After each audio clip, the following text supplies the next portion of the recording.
Victor Mpofu, alias Doc Vikela, porte la blouse blanche des médecins parce qu'il soigne son public avec de fortes doses d'humour. Dans ce café populaire d'Harare, ce comédien zimbabwéen ne recule devant aucun sujet. Les fonctionnaires corrompus, les fermiers blancs et même le président Robert Mugabe. Comme sur le sujet des sanctions européennes que le président qualifie d'illégales. Je regardais la télé et ils parlaient des sanctions illégales. Des sanctions illégales. Je me suis dit, si la situation est si dramatique et que nous avons déjà des sanctions illégales, qu'est-ce qui va se passer quand nous aurons des sanctions légales ? On va tous mourir.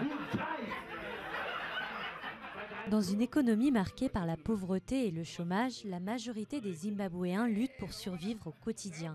Alors pour beaucoup de gens, payer une place de spectacle, même peu cher, représente un luxe, mais un luxe salvateur.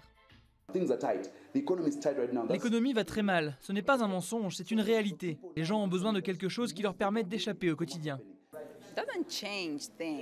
Cela ne change pas la situation, mais peut-être que comme ça on prend les choses plus à la légère. Parfois il ne faut pas tout prendre trop sérieusement, sinon tu te rends malade et tu meurs. Au Zimbabwe, insulter le président est un crime passible d'1 an de prison. Une des lois passées par Robert Mugabe au pouvoir depuis 35 ans. Mais une nouvelle génération de comédiens émerge depuis quelques années, prête à défier les autorités malgré les menaces et les arrestations. Tu prends peur quand les gens n'arrêtent pas de te répéter que ce que tu fais c'est mal, que tu pousses le bouchon trop loin. Je leur dis non, vous ne comprenez pas.